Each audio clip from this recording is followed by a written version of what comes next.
Wikipedia defines humility as the self-restraint from excessive vanity. Humility's close cousin is humiliation, and is, I find, the fastest way to achieving humility. On the off chance that anyone in this room has miraculously managed to avoid this feeling, humiliation is defined as the degradation of pride, which creates mortification and leads to a status of being humbled. Before I was a parent, I thought I had this thing called humility. But trust me, there's no one better to teach you about humility than your own children. It all begins in the delivery room. You're trussed to a table, naked from the waist down, no fewer than 19 people moving around you, coming in and out of the delivery room, and by the end, you don't give a flying fig whether it's a janitor delivering your child or a qualified obstetrician. You just want this thing out of you, and you want something put over your nether regions, goddammit. You didn't know your vulva could get this cold. And the pulling and the prodding and the murmurs of all those fat layers in the way. And then in my case, of the uterus that wouldn't cooperate and is leaking, hemorrhaging, refusing to reshape itself to fit into what you always thought was a pretty decent-sized stomach cavity. Humility.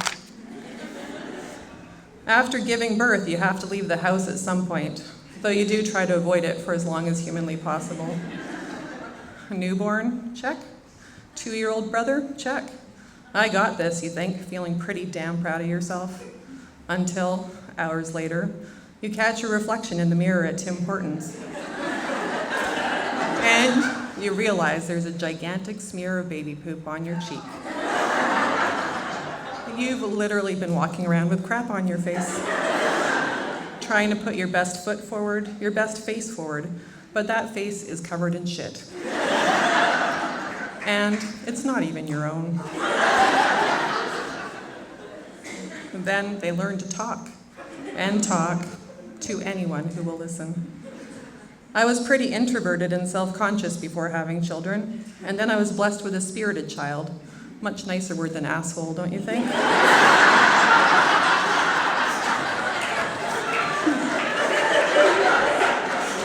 Son who likes to talk to strangers and introduce them to his toys.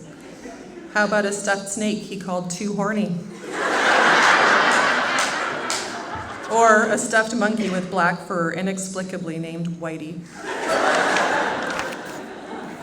As the kids get older, you're out in public all the time, and those moments of humility, become much more frequent.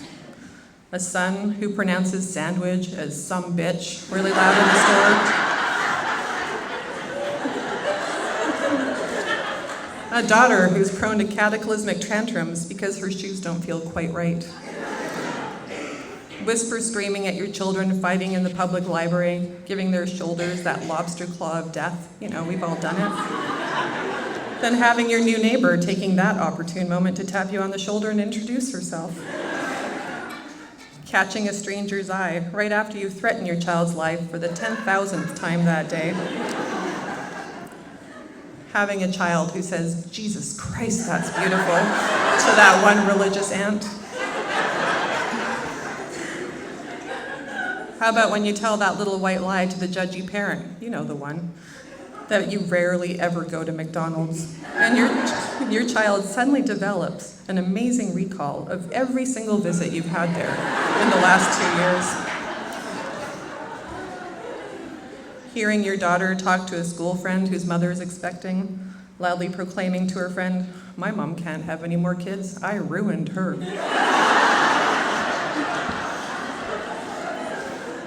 Can we talk about body changes in relation to humility? I feel like, especially for me, that's literally the elephant in the room. Why? Because my stomach now resembles an elephant's scrotum. Some asshole elephant must have come along and stapled that thing on one night while I was sleeping. I can tell you it's not pretty, even when I try to remind myself that it's a physical sign of having carried 2 beautiful children, the miracle of childbirth, blah, blah, blah.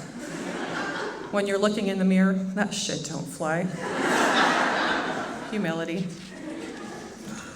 In my real life, I work on call for school libraries. Just recently, I walked in to meet a woman who I knew peripherally but hadn't seen in a couple of years.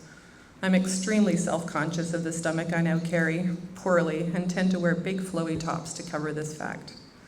This woman looked at me with bemusement, perhaps given my age, and said, "Oh my, do we have news to share?"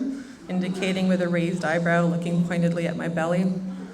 Though I was mortified, I shot back, "No, just fat, but thanks for asking." Humility with a zing that time. How about when you think a guy is finally checking you out and, God, how long has it been? And then you realize he's saying something to you.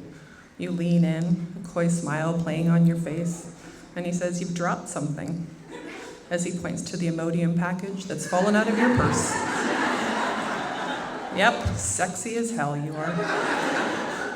I'll leave you with this final thought. Gandhi is attributed to having said that attempting to sustain truth without humility dooms it to become instead an arrogant caricature of the truth.